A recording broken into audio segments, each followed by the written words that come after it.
예, 후원자 여러분, 즐거운 주말입니다. 주말 연무에 앞서서 연무 시작 전에 대한검도의 라이브로 64회입니다. 전국 춘계 중고연맹전 경기를 잠깐 중고등학생들 경기를 좀 관람하다가 이제 연무 시간이 돼서 지금 제가 왔는데요.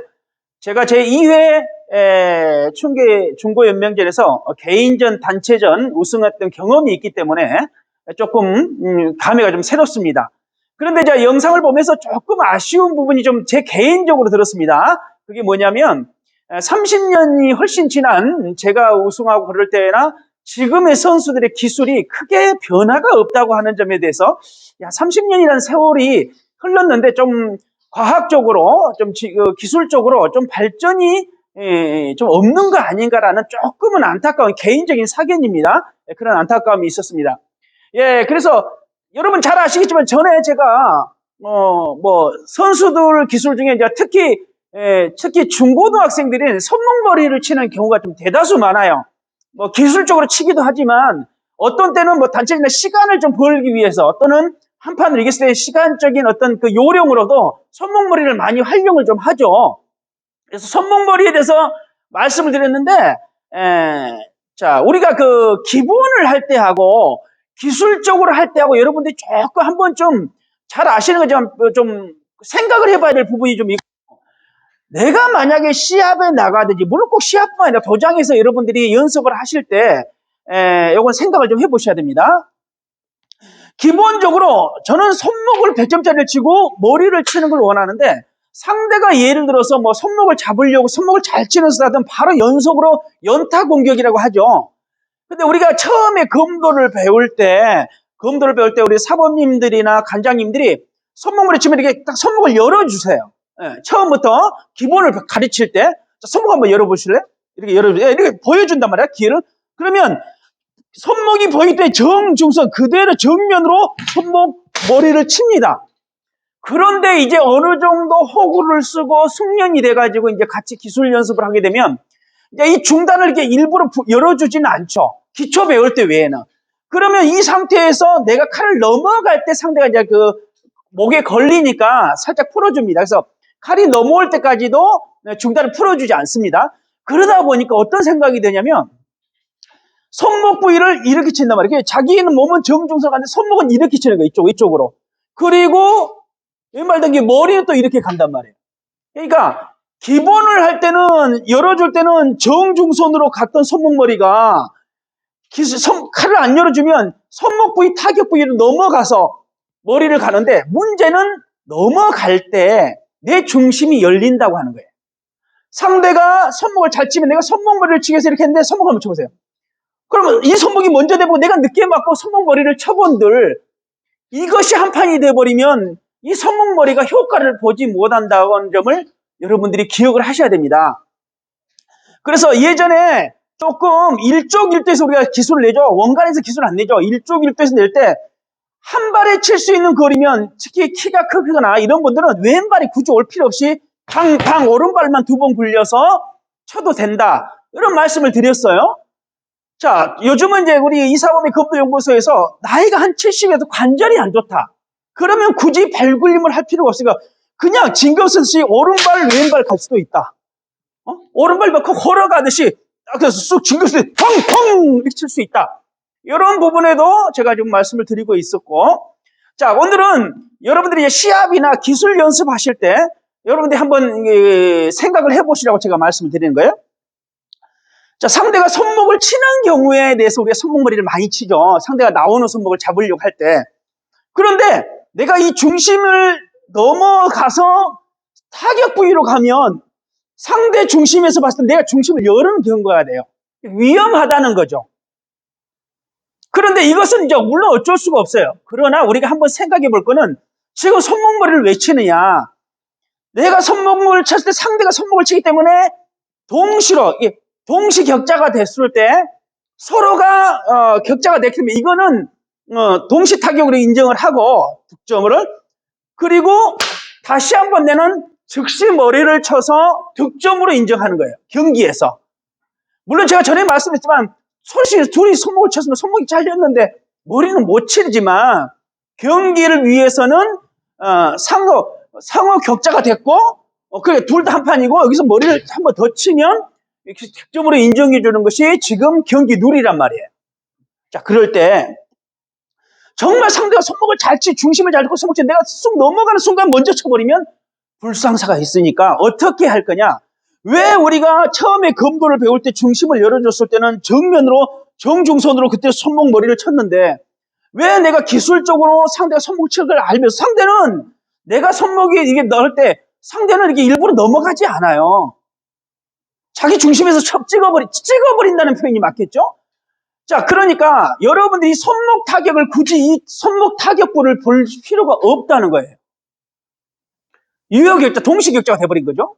자, 그러면 예를 들어서 둘 다 동시격자가 안 되면 어떻게 되죠? 이것도 상관없어요. 둘 다 동시격자가 되는 거나 둘 다 동시격자가 안 돼도 상관이 없는 거잖아요. 그죠? 그러면 여러분들이 지금 제가 중단세에서 왼손의 위치는 상대의 칼 끝의 방향은 왼쪽 눈이다. 금손은 상대의 지금 내 눈에 봤을 때 상대의 목이기 때문에 사실 이걸 빼면 왼손은 지금 상대 격자 부위에 있어요. 그래서 실제로 칼만 넘기면 격자 부위에 있는 거예요. 이렇게 해서 이렇게 가라는 게 아니고 칼만 넘기면 이거. 넘기면 왼손에 봤을 때는 일직선이에요. 자, 그러면 여기서 손목을 이대로 쭉 밀면 이렇게 칼 이쪽을 최대한 예를 들어서 상대의 안쪽을 칼날을 간다면 이렇게 되겠죠. 손목이 되겠죠. 진짜 손목을 치게 해요. 격자 부위가 여기지만은 실제로 진짜 손목, 팔뚝하고 주먹하고 사이 이 손목을 치는 거예요. 그죠? 그러면 이렇게 되면 결국 뭐냐면 부득이하게 손목과 동시에 상대의 코등이도 맞을 수가 있어요. 그러면 이렇게 되면 상대도 또 역시 이렇게 되는 거예요. 그러면 둘 다 격자가 될 수도 있지만 생각에는 둘 다 격자가 안 될 수가 있어요. 그러면 둘 다 격자가 안 됐기 때문에 한 판이 아니었기 때문에 내가 머리를 치면 한 판이 된다는 거예요. 그러면 내가 부득이하게 칼을 이렇게 타격받아서 중심을 열어서 상대에게 기회를 줄 거냐, 아니면 칼만 넘겨서 이렇게 가서 이렇게 해서 서로 맞든지, 아니면 이 부위에 죽도 이 두꺼운 부위에 서로 부딪혀서 죽도가 서로 비끌려서 서로 이게 죽도가 코등에 맞고 안 맞고 내가 칠 거냐, 이런 데 대해서 어느 것이 효과적일 것인가를 생각을 하셔야 돼요. 그래서 여러분들이 시합에서 연습할 때 손목머리 칠 때 꼭 손목을 안 치셔도 돼요. 진짜로 이 손목 넘어서 진짜 손목, 이 주먹 부위, 코등이 윗부분, 이 주먹을 그대로 최대한 내가 중심을 많이 안 연 상태에서 이렇게 가면 상대도 이렇게 되고 쳐도 상관이 없다는 거예요. 이게 정중선으로 간다는 거예요. 발이 가운데로 가면 칼만 넘기는 거예요. 정중선 그대로. 팡팡. 자, 이래서 여러분들이 손목머리를 많이 치시는데 꼭 손목을 격자 부위를 쳐서 나를 많이 열지 말고 최대한 내 중심을 열지 않고 칼만, 그리고 가서 쳤을 때 서로 치면 죽도가 좀 되게 밀리는 경우가 많이 나올 거예요. 실제로 해보시면 서로 죽도가 밀려요. 그래서 오히려 상대를 죽도를 제압하고 머리로 가는 경우가 있다. 손목머리를. 두 번째, 자, 이것도 불안하다. 상대가 너무 손목을 잘 치는 사람이다. 유명한 선수다. 너무 손목이 아주 대단한 사람이다. 그럴 때는 이것조차, 이 미세한 이 중심, 이것 넘기는 사이에도 상대가 먼저 찍어버릴 수 있는 이 정도 실력자다. 자, 그럼 그때는 어떻게 해야 되냐? 안 넘기시면 돼요. 제가 말했죠? 동시격자를 하든지 동시격자가 안 돼도 상관없다. 그러면 손목을 치지 마시고 상대의 이 오른손가락, 이 오른손가락만 자르시면 돼요. 이렇게 자르면 돼요. 자, 제가 상대 죽도 안 넘어갔어요? 안 넘어갔어요. 그럼 상대도 죽도 넘어올 수 있나요? 못 넘어와요. 그렇죠? 그런데 내가 먼저 이렇게 손가락 자르면 본의 아니게 이 코등이 죽도 윗부분을 치기 때문에 상대 칼을 제압하는 효과를 가지고 간다는 거예요. 죽도를 치라는 말이 아니에요. 자, 여러분들이 경기한다는 선수라면 어느 것이 지혜롭고 나에게 득이 되느냐를 생각해 보셔야 돼요. 그래서 안 넘기고 이 손가락을 칠 수 있어요. 손가락만 자를 수 있어요. 그래서 팡팡.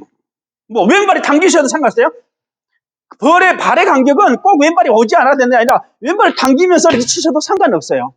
손목을 치되 굳이 꼭 넘어가서 위협 격자 부위가 아닌 진짜 죽도 타서 손목을 치셔야 되고, 안 넘기고 손가락을 잘라도 된다. 자, 제가 손목머리를 한번 해보겠습니다. 아마 이게 죽도 소리가 날 거예요. 그대로 팡팡 이렇게 하면 상대 축도를 제압하는 효과를 가져오고, 만약에 상대가 머리를 나온다, 뭐 스쳐받아 머리가 나오더라도 내가 칼을 크게 하면 스쳐보세요. 스쳐버리면 죽도가 제껴서 이 틈이 생기는데 미세하게 넘어가면, 자, 머리 쳐보세요. 잡을 수가 있어요. 이렇게 가다가 멈춰버릴 수가 있어요. 이렇게. 그럼 상대 칼을 제압할 수 있다. 안으로. 안전하다는 거죠. 그래서 자, 손목머리 한번 제가 왼발 당기면서 한번 해볼게요. 자, 그대로 예, 죽도 소리가 날 거예요. 어차피 상격이 되든 상격이 안 되든 아니 상관이 없으니까. 자, 이번에는 상대 손목을 좌측에 안 넘길 거예요. 손가락 자를 거예요. 손가락. 그대로. 이 상대도 못 넘으니까 칠 수가 없어요. 상대는 나의 손목을 칼을 이렇게 넘길 거거든요. 그런데 이렇게 하니까 여기를 친단 말이에요. 그럼 나는 이거 부셔버리고 치기 때문에 내게 굉장히 효과가 있다. 자, 여러분들이 선수라면 시합에 나가기 위해서 연습한다면 어느 것이 지혜롭고 어느 것이 나에게 득이 될 건가를 한번 생각해 보셔야 돼요. 그래서 도장에서 연습을 하실 때 손목머리 연습도 저 손목을 꼭 격잡이를 땅땅 친다고 생각하지 마세요. 손목머리는 그냥 진짜 이 주먹, 손목, 주먹 뒤에 이 손목, 주먹까지 다 자르신다고 생각하시면 돼요. 최대한 내 중심을 안 열고 칼끝만 그대로 팡팡 이렇게 정중선으로 바르게, 우리가 기본을 처음 배울 때 이렇게 열어줬을 때 큰 동전을 정면 치고 정면을 쳤듯이 손목머리도 굳이 손목을 100점짜리 안 치셔도 돼요. 여기 손목 치셔도 상관없어요. 예, 이런 것이 우리가 선수라든지, 뭐 선수는 아니라도 우리가 손목머리를 연습을 할 때 한번 좀 생각해 봐야 된다. 심지어 이게 잘 안 되신 분들이 어떤 현상이냐면, 숙련이 안 되신 분들이 손목을 잡으면 이쪽으로 손목이 이렇게 가요. 손목이 이쪽으로 가요. 그래가지고 이렇게 치시는 분들이 있어요. 그러다가 넘어가서 이렇게 손목 부위를 이렇게 치려다 보면 상대가 손목을 잘 치면 이러다가 탁 끝나버려요. 다시 한번. 이러다가 먼저 손목을 당하는 경우가 많아요. 그러니까 자기 중심, 왼손은 자기 중심에 그대로 팡팡 이렇게 가서 이렇게 연습하면 상대 칼을 제압하는 효과가 의외로 많습니다. 그리고 꼭 손목머리를 넘겨서 쳐야 된다라고 하는 개념도 갖지 마세요. 갖지 마세요. 어차피 상대가 지금 손목을 칠 거를 계산하고 하기 때문에 유효격자를 동시에서 무효화를 시키든지, 내가 칼을 안 넘겨서 나도 손목이 안 맞고 내가 상대 오른손가락만 자르고 가도 결국은 머리에 목적이 있기 때문에 효과를 볼 수가 있다. 만약에 시합을 여러분이 나가신다면, 선수라면 최대한 나에게 유리한 환경에서 유리한 조건에서 기술을 내야 좋은 점수로 또 이기는 비결로 연결될 수 있다. 그래서 요즘은 이제 모두 우리가 검도도 단순하게 하는 게 아니라 과학적으로 생각하면서 조금 우리가 이렇게 연습하고 생각하는 그런 지혜를 좀 가져야 되지 않을까, 이런 생각을 해봅니다. 자, 후원자 여러분, 자, 즐거운 주말입니다. 날씨도 많이 풀려가지고 운동하기 좋은 계절입니다. 열거마시고 하여튼 이런 것도 한 번쯤 생각하시면서 기술 연습해 보시면 도움이 될 것 같아서 또 한번 말씀드렸습니다. 예, 대단히 고맙습니다.